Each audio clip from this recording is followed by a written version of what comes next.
A Universidade Pública Brasileira produz ciência, é o 14º lugar no Brasil em produção mundial de ciência, ocupamos lugar de destaque, mas raramente essa ciência chega na fazenda.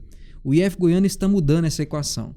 E o modelo que eles construíram pode ser o mais importante para o Brasil. Começa agora mais um episódio do podcast Agro do Futuro. Estou aqui para a parte 2 desse bate-papo com o Alan. O Alan, que é diretor aqui do SEAGRE, também pró-reitor de pesquisa, pós-graduação e inovação do Instituto Federal Goiano. Alan, satisfação poder fazer essa parte 2 aqui falando do Centro de Excelência, né?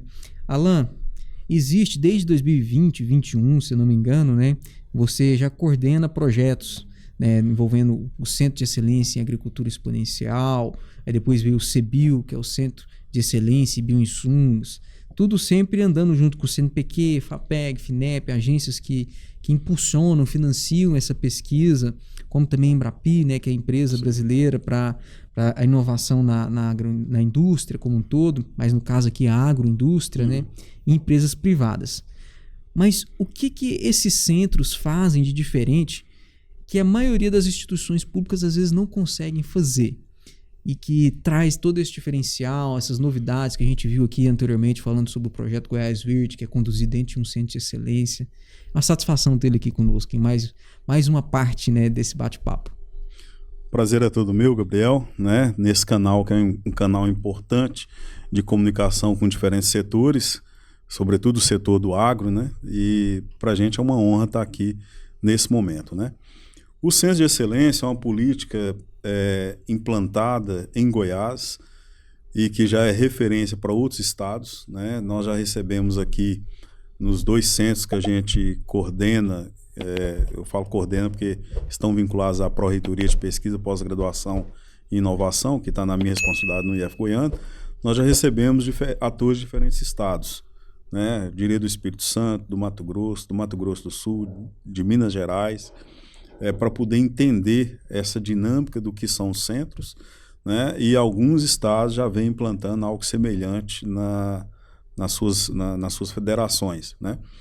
E os centros, então, uma política implantada pelo governo do estado, por meio da Fundação de Amparo à Pesquisa do Estado de Goiás, que tem como objetivo justamente preparar o estado para temas fronteiriços, né? Temas desafiadores, para o avanço do conhecimento, da tecnologia, dos negócios no estado como um todo, de forma segura, né? E, sobretudo, estar preparado para desafios que podem surgir, né? E o estado, de maneira geral, está preparado para isso. Dentro desses centros, né, tem em várias instituições. O primeiro deles foi o Centro de Excelência em Inteligência Artificial, o CEIA, né? Que é o CEIA, uma referência internacional, né, e que tem feito um trabalho de muita visibilidade nessa temática, né? Hoje a inteligência artificial está inserida em todos os contextos que a gente pensar, no agro, na saúde, na indústria, no transporte e etc.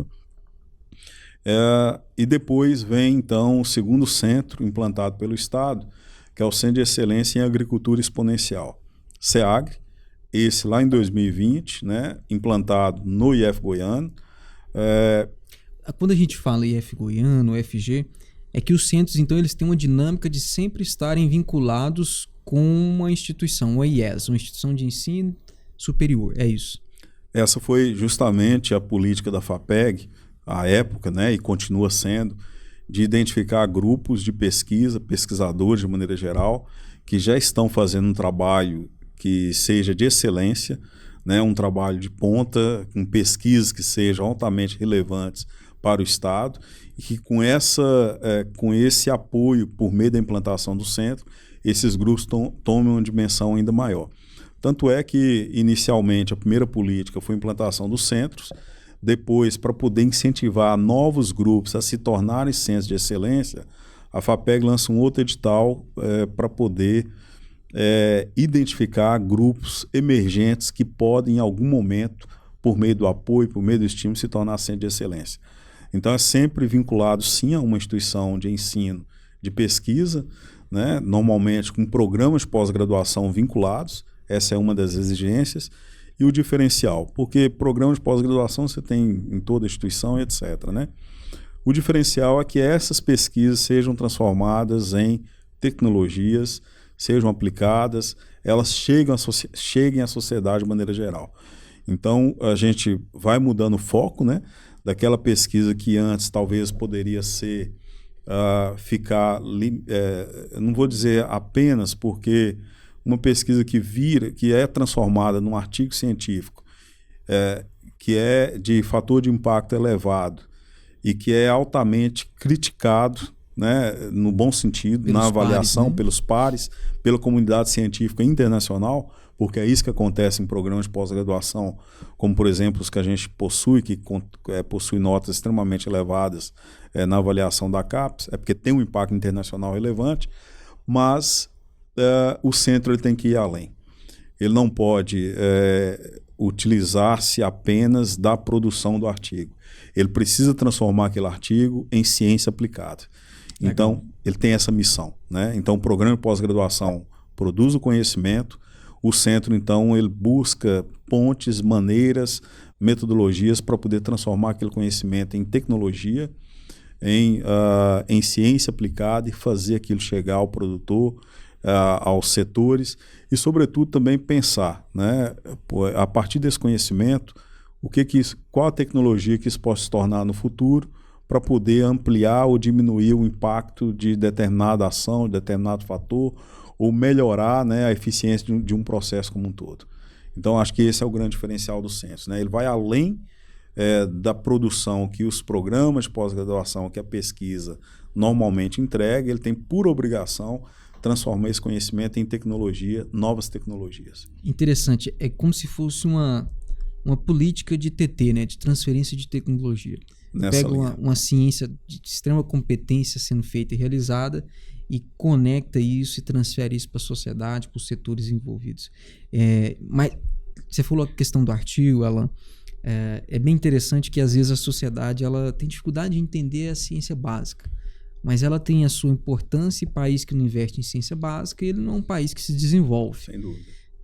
Haja vistas, por exemplo, o modelo como o computador funciona hoje, ele foi desenvolvido décadas antes, e a pessoa que desenvolveu esse modelo binário, ele não viu isso funcionar num computador.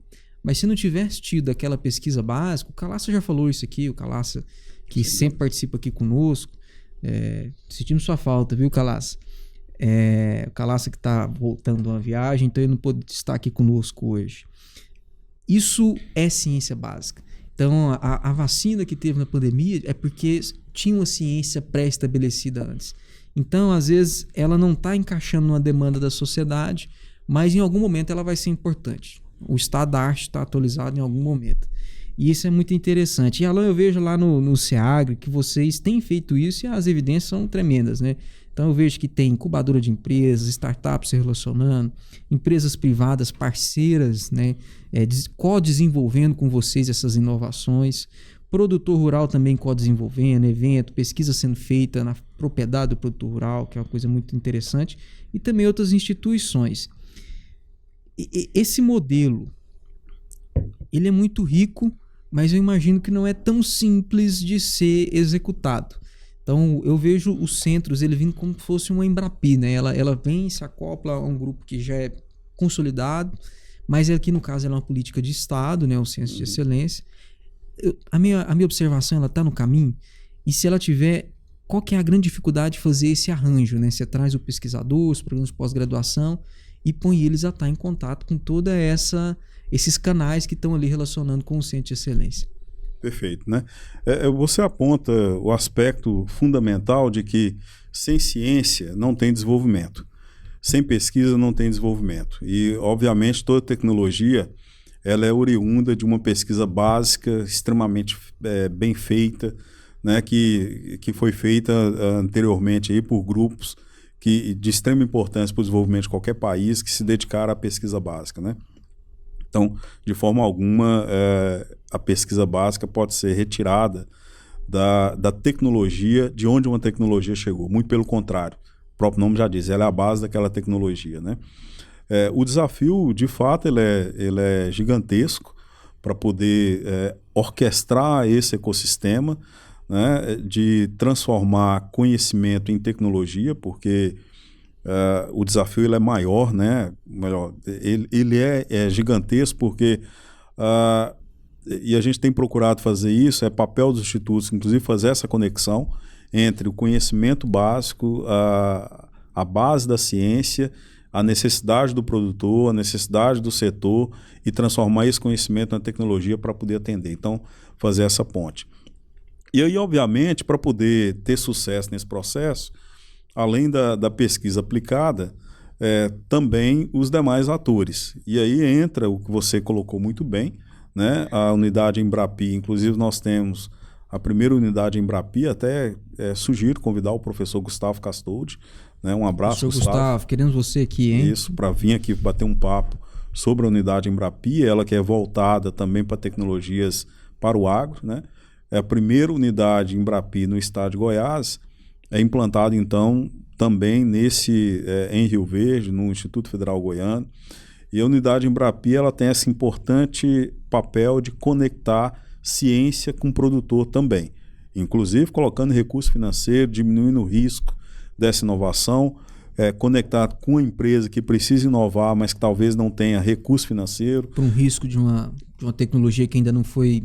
Precisa de ciência para ser validada. Exatamente. Ele tem uma ideia que é muito boa, melhoria de um processo, só que às vezes ele não tem a infraestrutura para poder desenvolver aquela ideia, não tem o equipamento, não tem as análises que precisam ser feitas, não tem uma equipe de apoio de cérebros mesmo, né? Pesquisadores que possam cercar ali os principais desafios e amenizar o risco.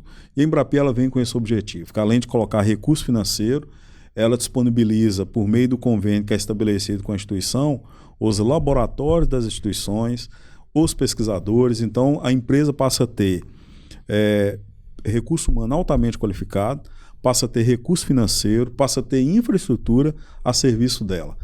Então, a Embrapi cumpre esse papel de uma maneira espetacular, né? Inclusive, a gente tem vários projetos, né, que têm sido desenvolvidos junto com empresas. O SEAGRE, nessa parceria também, o CEBIL também, junto com a Embrapi, né? Entra os centros de excelência nesse contexto também, disponibilizando recursos financeiros por meio de uma contrapartida econômica, ou seja, não coloca dinheiro exatamente, mas disponibiliza horas de trabalho de pesquisadores, hora de uso de equipamentos, né? Então, auxiliando também a redução dos riscos da inovação e do desenvolvimento daquela tecnologia. E aí, muitas dessas coisas que são, dessas tecnologias são desenvolvidas, elas, quando é feito junto com a empresa, que associa no processo, obviamente, essa tecnologia é da empresa. O IF Goiano não pode se apropriar, ela divide-se a propriedade intelectual, obviamente, mas a exploração comercial é da empresa que investiu. Nem é finalidade institucional da entidade, né? Não é finalidade, né? A finalidade é justamente fomentar novos negócios, fortalecer aquela empresa para que ela se torne mais competitiva, para que ela gere empregos, para que ela coloque serviços de maior qualidade, para resolver problemas da sociedade como um todo. É esse o objetivo, né? Então, mesmo a empresa, numa parceria dessa, ela colocando a menor parte do recurso financeiro, a tecnologia que é gerada, ela é, na sua maior parte, da empresa. A parte que fica com a instituição, ela faz a transferência de tecnologia para aquela empresa. Agora, tem aquela tecnologia, Gabriel, que é desenvolvida, às vezes é uma tecnologia que não tem a parceria da empresa no desenvolvimento dela, surge ali de uma pesquisa feita num programa de pós-graduação, às vezes até de um estudante de iniciação científica, às vezes de uma ideia que o estudante teve. O SEAGRE e esse ecossistema também apoia o desenvolvimento e o fortalecimento dessas ideias, que é um trabalho que o Sistema S tem feito de maneira espetacular, né, por meio do Campo Lab e várias outras iniciativas, a FAEG, né, por meio da implantação das incubadoras de empresa. O SEAGRE utiliza também das incubadoras do IF Goiano. Nós temos lá a IF Orbis, inclusive a segunda incubadora do estado de Goiás, que tem CERN, né, que é um selo da Amprotec que reconhece que o trabalho que é feito por aquela incubadora, ela segue uma metodologia que vai de fato fortalecer as startups, os negócios que são incubados ali. Então, para quem não sabe, Alan, perdão, Sim. A Amprotec é a entidade que rege toda essa parte das incubadoras, enfim, da parte da inovação e essa conexão entre o conhecimento e o empreendedorismo, né? Exatamente.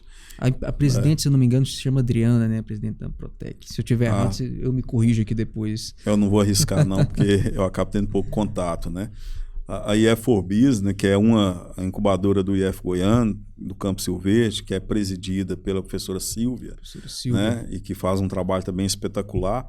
Ali tem várias startups que estão incubadas na IF4Biz, com apoio do SEAGRE, obviamente com apoio da FAPEG, com apoio do Campo Lab, né, também várias startups que estão vinculadas nesse projeto. E aí aquela ideia que não originou, que não foi demandada por uma empresa, mas que veio de um estudante ou veio de algum ator que, olha, eu tenho essa ideia, eu gostaria de desenvolvê-la. Às vezes eu preciso de um apoio de um laboratório, preciso de um apoio de um outro pesquisador, preciso de um apoio de uma infraestrutura, preciso de um apoio de alguém que entenda de negócios, que entenda de marketing, que entenda de contabilidade, do processo contábil, né?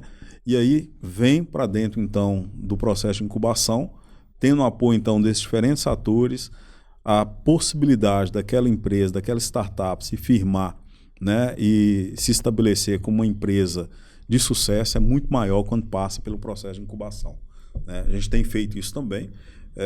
O SEAGRE ele tem esse trabalho bastante completo, né, que vai desde o atendimento, a formação inicial nessa temática. É um trabalho que a gente faz com crianças, né, um projeto muito bonito também. Avançando para o apoio às startups, avançando para o apoio a empresas, para desenvolvimento de soluções e avançando também para discussão de temas de alta relevância, né, para o Estado, para o país, nessa temática que envolve o agro de maneira geral. Maravilha. Aí, Alan, eu vejo uma coisa muito clara, né, no trabalho de vocês, que é, às vezes, o pesquisador brasileiro, ele fica naquela coisa do artigo, né, que a gente até comentou na outra parte. E, de fato, ele é cobrado, e às vezes essa cobrança é injusta, porque, por definição, quem faz inovação não são as instituições de pesquisa, são as empresas. Porque inovação, por conceito, é quando você tem uma novidade e aquela novidade vira negócio e esse negócio vira nota fiscal.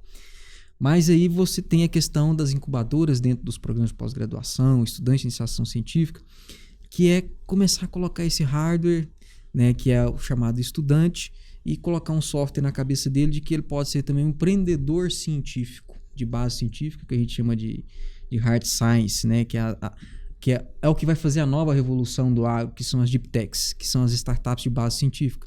Porque se a gente chegou na ponta, na vanguarda mundial da agricultura, da pecuária, porque a gente teve uma Embrapa, a gente teve universidades que trouxeram ciência, essa ciência foi transferida. Mas a gente precisa ter novamente que esse trabalho seja feito e a gente vê que isso está sendo caminhado por vocês. E como é que é esse desafio para vocês, né? Eu sou prova viva disso, né? Para quem não sabe, o Alan foi meu orientador por quase 12 anos, 11 anos e pouquinho, bastante tempo. Você teve muita paciência. O Alan que teve paciência comigo, eu que agradeço a paciência. Desde o finalzinho do curso técnico até o doutorado. E a segunda empresa incubada nessa incubadora, a IF4Business, foi uma que a gente teve, que surgiu lá do laboratório. Exatamente. Inclusive eu tenho essa empresa até hoje. Olha. Ela ainda está ativa, mas enfim. E é uma prova de que a gente tentava levar da bancada para o mercado. E quando você começa esse processo, você entende uma série de desafios que é muito, acho que, sobre mentalidade, né? Que é um plantio, né? É interessante, vocês vão desde a escola, mas de que esse pesquisador ele não tem um único caminho, que é ser um profissional que vai voltar para a academia.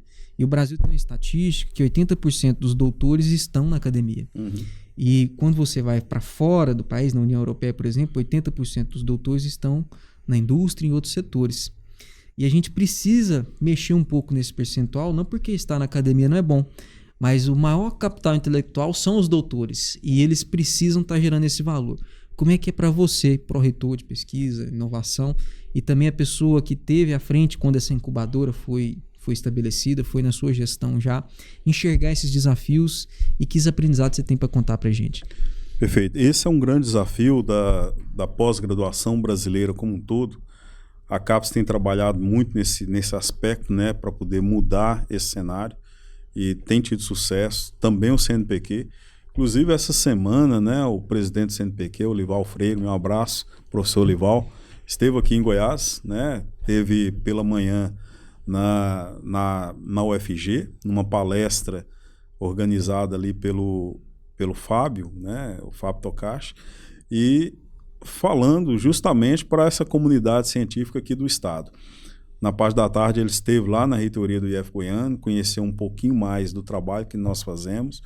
E por que eu lembrei disso? O CNPq tem um projeto, tem um edital muito interessante, que é o MyDai, que é justamente para poder colocar doutores, pesquisadores dentro da empresa, né? Então é uma parceria que é feita, o CNPq paga a bolsa, né? A empresa disponibiliza, tem uma contrapartida que a empresa fornece, e esse pesquisador ele vai fazer um mestrado ou doutorado dele dentro da empresa, gerando soluções em problemas que aquela empresa tem, e o pesquisador recebendo essa bolsa do CNPq. Isso é para quê? Para que ao terminar o seu mestrado, terminar o doutorado, possivelmente aquela empresa percebeu o valor que tem aquele recurso humano, né, aquela pesquisa, incorpora então aquele pesquisador aos seus quadros. É interessante que nos nossos programas de pós-graduação, justamente porque a gente trabalha com pesquisa bastante aplicada, o maior percentual dos nossos egressos estão nas empresas, mudando também um pouco esse cenário. Isso é extremamente importante. Bacana. A academia ela não consegue absorver o número de doutores que são formados, que titulam a cada ano, né? O número, se eu não estiver equivocado, são 80 mil mestres e doutores titulados por ano no Brasil. Então é um volume grande, né? Não tem concurso público, não tem universidade suficiente, né, para todos os profissionais. Eles precisam estar encaixados, né, no setor. Exatamente, né? Então, quando a gente... em algumas áreas, acaba tendo uma maior absorção, né? E esse cenário vai mudando com esses incentivos, né? Essa aproximação, tanto o desenvolvimento da pesquisa em temas que ajudam a resolver problemas da empresa, quanto também esses incentivos que os próprios órgãos governamentais têm dado, a própria CAPES, o próprio CNPq, justamente para poder estimular, né, essa maior inserção do doutor na empresa, porque onde você tem gente qualificada, onde você tem recursos humanos qualificados, o setor desenvolve. Esse é o grande gargalo para qualquer desenvolvimento de qualquer região, e a gente percebe isso claramente, regiões onde você tem pessoas melhor preparadas, melhor qualificadas, aquela região se desenvolve de maneira assustadoramente maior, porque tudo ali muda, né? O nível de exigência das pessoas qualificadas muda para qualquer serviço. A pessoa vai no supermercado, vai no restaurante, se ela tem conhecimento, ela passa a exigir também uma qualidade maior do serviço que é prestado ali. Isso ajuda a melhorar o setor da economia e assim vai refletindo em vários outros segmentos da sociedade de maneira geral, né? Eu brinco que o método científico, Alan, ele é o melhor método que existe. E você sempre falou isso, né? E eu acredito muito nisso que você sempre disse. A forma de você traçar hipóteses, traçar estratégia de validar aquilo. A gente vê muito isso na área do marketing. Aprendeu muito com a ciência. Tanto é que o marketing hoje é uma ciência de dados, né? E então, assim, nos negócios também, você tem uma hipótese, você tem que testar aquela hipótese. Os dados são os dados mais caros que tem, que é o recurso financeiro. Sim. Ou então recurso humano, hora de trabalho, enfim. E ninguém aprende a trabalhar melhor com hipóteses, com projetos, com a redação de altíssima e elevada qualidade do que um pesquisador que passou por um programa de pós-graduação. Eu sou suspeito para falar porque eu sempre levanto essa bandeira. E até quem trabalha comigo, que está na entidade onde hoje eu estou como diretor, eu vou lá e falo, olha, você vai ter o tempo para você dedicar, para você poder fazer, mas entra no mestrado, entra no doutorado, porque faz a diferença. E eles entram e você vê a transformação e aquela qualidade sendo refletida no trabalho que é prestado no dia a dia. E, Alan, falando nisso, né, a gente vê que essa ciência, para ela transformar nisso tudo que a gente diz, projetos como o MyDai, onde você traz o pesquisador para dentro da empresa. Então, você, empresa que está nos acompanhando, presta atenção nisso, tem oportunidade de você trazer lá, subvencionado. Tem outros projetos também, sim, como o RAI, né? Sim. O RAI é uma oportunidade de você trazer um pesquisador para dentro da sua empresa para resolver um problema. Mas, às vezes, as entidades, as empresas têm dificuldade de acompanhar isso. E é o nosso papel comunicar, né? Comunicar cada vez melhor. E em oportunidades como essa, nós temos também as de financiamento da inovação. E aqui eu sei que você é revisor, a palavra correta, Alan? No caso da FINEP, de trabalhos. Consultor, né? Da FINEP, eu sei que também conselheiro da FAPEC, que é a FAP aqui do estado de Goiás. Nós estamos gravando esse podcast nesse momento aqui em Goiás. E a gente tem muitas oportunidades para startups nesses editais, para instituições, mas o mais importante, também para empresas, né? Sim. Para empresas fazerem parceria com centros como o SEAGRO, o CEBIL. Qual que você entende que é o erro, Alan, que você há tanto tempo trabalhando com isso, tanto quando consultor, revisor, também como proponente, que já aprovou milhares de reais e ainda tem projetos de milhares de reais sendo executados nesse momento, que você vê tanta empresa quanto as instituições errando, ou então até as startups, na hora de ir atrás dessas oportunidades? Eu acho que o grande erro é justamente o que você está colocando, não conhecer essas oportunidades e, sobretudo, não entender como acessá-las, né? Mesmo assim, de maneira geral, a procura por essas oportunidades tem aumentado cada vez mais, né? A própria FAPEG, nas parcerias que tem com o FINEP e outros órgãos, né, disponibiliza editais. Um exemplo que você conhece muito bem, que muitos conhecem, é o Centelha, né, que é justamente um incentivo para empresas, startups que queiram fortalecer um negócio, transformar uma ideia em negócio. Recebe esse incentivo da FAPEG e FINEP, né, por meio do Centelha. Mas quando a gente olha nos editais da FINEP, você tem ali mais da metade dos recursos da FINEP, eles são destinados para apoiar empresas. Alguns recursos não reembolsáveis, que é muito bom. Ou seja, aquilo, né, que você não precisa devolver, só prestar conta, exatamente, né? Só tem que fazer aquilo que se propôs a fazer a captação do recurso, que é justamente aquele recurso que vai reposicionar aquela empresa, aquele negócio no cenário competitivo nacional e até mesmo internacional. Então tem muitos editais, né, que pode pagar, sei lá, 5, 10, 20, 30 milhões, né, para a indústria, a empresa reposicionar o seu negócio, fazer uma nova planta, melhorar a sua infraestrutura, desde que a inovação esteja presente naquela proposta, naquele projeto, né?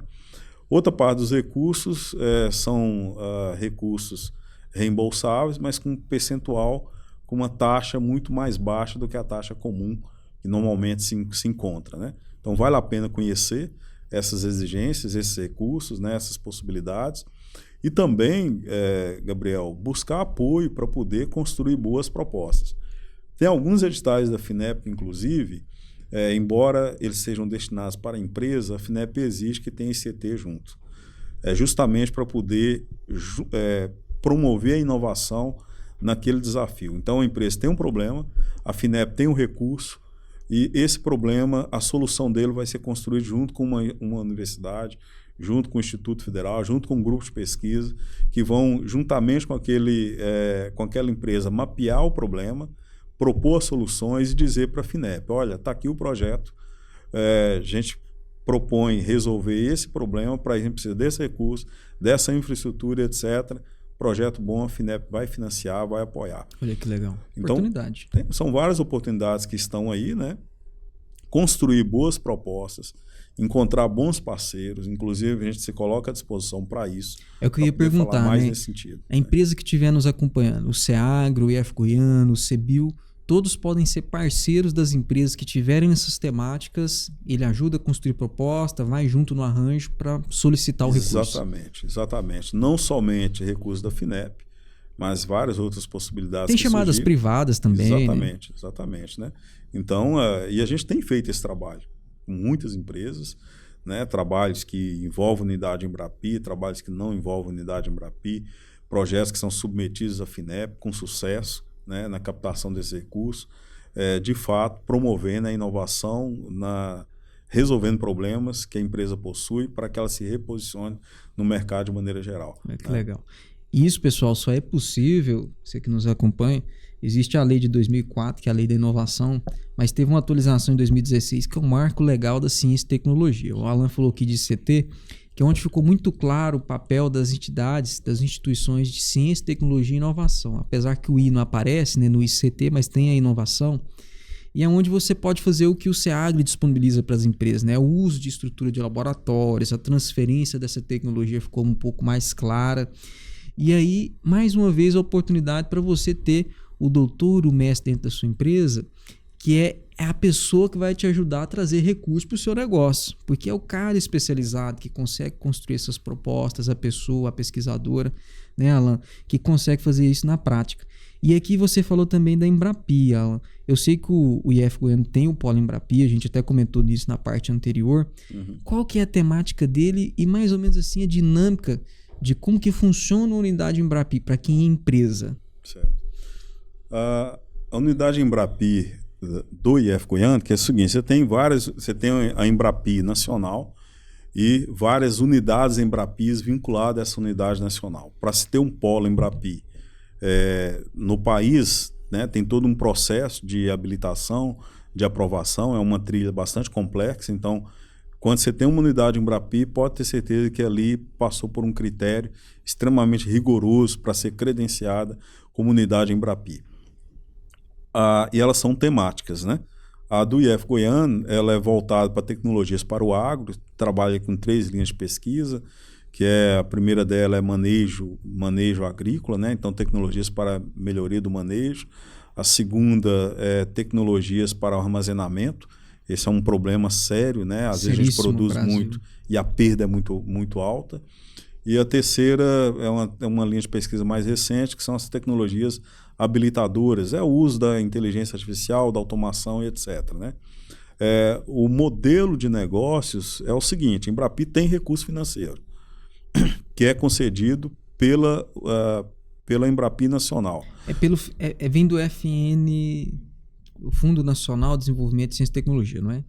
Eu não tenho certeza se é exatamente do fundo, né? Mas é um recurso que vem dos negócios, daquilo que o país contribui, né? Eu não tenho certeza, vou ficar devendo essa informação. Você mesmo vai responder isso no próximo podcast ou nos comentários, né? Da origem do recurso. Deveria saber, mas vou ficar devendo, né? Então ela tem recurso e só que o pesquisador só acessa esse recurso se for para poder desenvolver uma inovação de fato. E você trouxe o conceito perfeito, que é justamente esse. Se eu acessar esse recurso, sem ter uma empresa associada, é muito mais pesquisa do que inovação. Agora, eu só acesso esse recurso da Embrapi se eu tiver uma empresa vinculada à proposta. E como é que é o vínculo? Não é uma empresa que bom, a proposta é bonita, é linda, eu vou apoiar. Não. A empresa ela coloca parte do recurso para poder desenvolver a tecnologia. Ela divide o risco. Exatamente. Esse recurso, às vezes a parte que a empresa coloca, a depender do modelo, às vezes é a menor parte, né? Isso muda a depender do modelo, mas chega a ser, anteriormente acho que era 1/3, parece que mais recente isso passou a ser 50%, e aí, se eu não me engano, isso está sendo repensado, né? E é por isso que é importante trazer o Gustavo aqui, que ele vai tirar todas essas dúvidas, né? E aí, com esse recurso que a empresa entra, consegue-se acionar os demais recursos para poder colocar naquela tecnologia. Então, se eu tenho ali o desenvolvimento tecnológico, o desenvolvimento daquela inovação, que tem um custo ali de, sei lá, de 1 milhão, ou o custo de 100%, de 30% às vezes vai ser da empresa, os outros 60% vai ser Embrapi e os demais atores que a Embrapi consegue trazer para dentro do processo.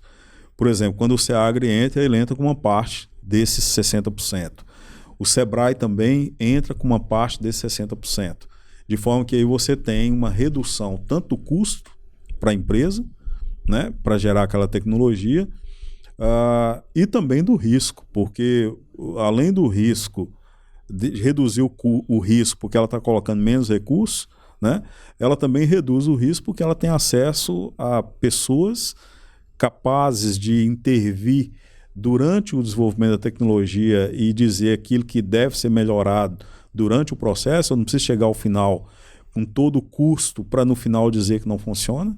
Então, durante o processo, os pesquisadores conseguem ali intervir. E além disso, muitas vezes, para desenvolver uma tecnologia, você precisa acessar equipamentos de ponta. Que se a empresa fosse adquirir aquele equipamento, talvez o custo daquela inovação seria tão alto que economicamente seria inviável ela ir para o mercado. Mas, por meio desse arranjo, vai acessar ali, às vezes, um equipamento de um custo elevado, um equipamento que custa 2, 3 milhões, né? E ela vai acessar pagando ali dentro da despesa daquele projeto apenas o uso, sem precisar adquirir um equipamento daquele. Fantástico. Tá? Esse é outro aspecto, Gabriel, muito importante, que aí nós falamos de FINEP anteriormente, e a FINEP ela tem os recursos que são para a empresa, os recursos que muitas vezes são editais para as ICTs, mas mesmo quando o edital é para ICT, né, um dos critérios que a FINEP avalia é o seguinte: aquele equipamento de custo extremamente elevado que foi colocado dentro da instituição, aquele equipamento é multiusuário, significa que aquele equipamento deve ser utilizado por aquele pesquisador, obviamente, mas não somente por ele. O equipamento não é para ser trancado lá no laboratório do pesquisador, eu tenho a chave, ninguém mais usa. Então, tem que provar para a FINEP que aquele ambiente tem mecanismos de gestão multiusuária, que não somente aquele pesquisador, mas outros também utiliza. E um detalhe extremamente importante: quantas horas daquele equipamento que está destinado para uso de empresas, para uso da sociedade de maneira geral. Porque às vezes a empresa não acessou o recurso da FINEP, não foi aprovado no recurso da FINEP, mas ela precisa fazer uma análise para poder melhorar o seu processo, melhorar a sua técnica, né, para poder colocar um novo produto no mercado. Às vezes precisa de uma análise que é extremamente cara e ela não tem condições de adquirir aquele equipamento. Ela entra lá na plataforma da FINEP chamada PNIP, verifica onde que tem aquele equipamento próximo a ela e ela pode recorrer, vai lá no Campo Silvestre, no IF Goiânia, vem aqui na UFG e fala assim: olha, aqui tem um equipamento, né, que foi financiado pela FINEP, eu gostaria de saber qual que é o procedimento para poder rodar uma análise nesse equipamento. E a instituição ela tem a obrigação de atender essa demanda. Não estou dizendo que é de graça, mas o custo para poder rodar a análise é o custo da análise, não é o preço do equipamento em si. Né? Interessante que quem acessa recursos da FINEP, você tem a contratação, tem um contrato, né, que é celebrado, e tem cláusulas lá bem claras, né? Aquele patrimônio, depois da prestação de contas, ele é imobilizado, né, na entidade que foi contemplada do edital, mas ela tem que deixar aquele patrimônio também disponível para outros usuários, desde que eles façam a solicitação, né? E é interessante que esse instrumento ele é orquestrado aqui pela PNIP, né, que é a plataforma. Sim. E isso traz também um fator muito interessante, que é você começa a conversar com outros atores que estão indo para o mesmo rumo que você, enriquece a discussão e assim vai. Né? Perfeito. Muito interessante, ó, dica de ouro, hein? Que você que tá aí, pega papel e caneta, anota isso aí que faz toda a diferença. E Alan, encerrando aqui, indo para o nosso terço final, a gente sempre pergunta o que as pessoas que passam por aqui enxergam do agro do futuro, né? E você que está aqui no centro do ecossistema de inovação do agro goiano, mas também a nível nacional, a nível de CNPq, né? Sendo consultor da FINEP, o que você vê hoje que o mercado ainda não enxergou, mas que isso vai ser fundamental para o agro do futuro? Antes de fechar com essa pergunta, que é extremamente difícil... E depois eu quero ainda seus contatos, enfim, onde é que eu te encontro, a gente encontra o Seagre. Tá certo, né? Antes de fechar com essa pergunta, que é desafiadora, difícil de responder, eu quero convidar todo mundo para o 5º Seagre Agro Experience, que acontece em Rio Verde, dia 18 de maio. Né? Esse evento ele acontece integrado com mais 2 eventos, um simpósio internacional de resiliência climática e agricultura, onde nós vamos discutir aí com pesquisadores dos Estados Unidos, da Europa, do Chile, da Colômbia e também daqui do Brasil, desafios que são comuns para a agricultura, inclusive carbono, essa temática, né? Sustentabilidade, bioinsumos, novos desafios, novas possibilidades de cultivos aqui para o estado de Goiás, inclusive produção de café, tem um painel. Eu vou estar lá, hein? Estarei muito lá. Bom. Não vou perder. Né? Além de um dia de campo que é de agricultura vertical, um trabalho coordenado lá pelo professor Fabiano Guimarães, diretor-geral lá da unidade, pesquisador do CNPq. Então nós vamos ter também esse dia de campo lá. Então convido todo mundo a vir bater um papo conosco, conhecer tecnologias, desafios e sobretudo a visão de pesquisadores de vários locais do mundo, de temas que também são desafios para a gente aqui. E sem custo, Alan? Ou tem alguma inscrição? Totalmente gratuito, é um veja evento bem. de alto nível, né? Totalmente gratuito, ocorrendo em Rio Verde nesse período de 18 a 21 de maio. Não tem justificativa para não ir lá. Exatamente, exatamente. Bem, Gabriel, respondendo a sua pergunta, eu penso o seguinte, que o agro do futuro é o agro conectado, né? Extremamente conectado. As tecnologias estão aí para isso, e não é tecnologia, e a gente tem trabalhado para que essas tecnologias não fiquem restritas apenas aos grandes. Tecnologias digitais, tecnologias também nessa área da sustentabilidade, dos bioinsumos e várias outras que a gente tem levado também para o pequeno produtor, para a agricultura familiar, para comunidades quilombolas, comunidades indígenas, né? Trabalho bem interessante que a gente tem feito, tanto por meio do SEAGRE, quanto também por meio do Centro de Excelência em Bioinsumos. Até deixo a dica também, convidar o professor Alexandre. Meu abraço lá ao Alexandre, que é o diretor-geral do Centro de Excelência em Bioinsumos. Esse é o agro do futuro, um agro respeitado, um agro que mais respeitado ainda, né? Que entrega ainda muito mais do que já vem entregando, que é uma referência no mundo, a produção de alimentos no Brasil, e extremamente conectado com o melhor que há de tecnologias, tecnologias extremamente democráticas, né, de uso democrático, né, por meio da ciência, baseados na ciência, baseados na transferência de tecnologia, com apoio aí das ICTs, com apoio das empresas, com apoio dos grandes atores que fazem o processo funcionar e que fazem o processo ser de ponta, como é a agricultura no estado de Goiás. É o que a gente vê aí, é o que o mundo vai nos cobrar cada vez mais, né? Um alimento que tenha rastreabilidade, um alimento que tenha saudabilidade, e que a gente consiga demonstrar isso claramente por meio dos nossos indicadores tropicalizados, não os indicadores do clima temperado, do clima frio, mas sim o desafio, indicadores do desafio que é a agricultura tropical. Eu acho que é isso. Fantástico, adorei.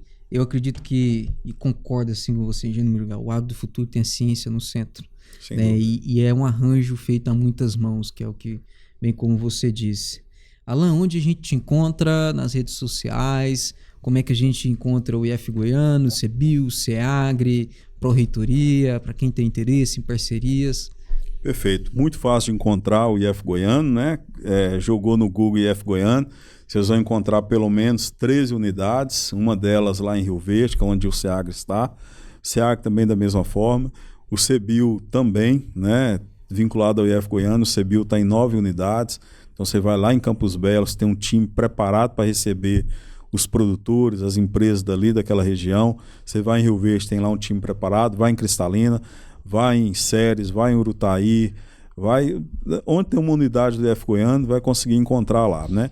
O site do IF Goiano, que é o www.ifgoiano.edu.br, vai encontrar lá os endereços, contatos, telefones. SEAGRE, que é o www.seagre.com.br, também vai encontrar lá os nossos contatos, né? Então, seja por telefone, pelo WhatsApp, tem lá os nossos contatos, pelas redes sociais, né? Tanto o SEAGRE tem uma rede social bastante ativa. Eu tenho procurado manter as minhas redes ativas, às vezes não consigo. É um desafio, né? É um desafio, mas também me encontra lá no Instagram, né? no LinkedIn. E a gente fica à disposição. É sempre um prazer quando a gente recebe uma demanda e todo o esforço é feito para que ela seja atendida. É o nosso papel e, sobretudo, é o que nos motiva, é isso, né? Receber desafios e tentar atender da melhor forma. Tá? Fantástico. Alan, é uma honra para nós aqui do Agro do Futuro te receber. Para mim, ainda mais, né? Uma pessoa que é uma referência, fez toda a diferença na minha formação como profissional, mas não somente profissional, mas como pessoa. Para quem não conhece o Alan pessoalmente, é uma pessoa de uma integridade assim indiscutível, um senso de justiça, enfim, toda um olhar também para com as pessoas de uma generosidade muito grande. Então onde você passa, você percebe isso no Alan. Eu fico muito feliz de ter você passando aqui pelo Agro do Futuro. E não deixem de ir no Seagro Agro Experience, vai ser muito importante, vai ser muito edificante para quem for lá, seja o produtor rural, técnico da área. E a gente vai encerrando por aqui. Eu agradeço enormemente a sua vinda no nosso podcast. Acho que vai ter que ter número 2, número 3 para a gente vir falar de outros temas, porque a pesquisa não para. E essa pesquisa que chega na fazenda, ciência que vira empresa, recursos públicos que geram inovação real, esse é o modelo que o IF Goiano, o Alan trabalha, está construindo, e o Alan está no centro disso, né? Então, obrigado por abrir, Alan, o jogo aqui no Agro do Futuro. E pessoal, a gente se vê então no próximo episódio. Se você pensar diferente o papel da ciência, essa ciência ela tem que conversar com a sociedade, e compartilha com quem precisa ouvir esse episódio. Nos vemos e até lá.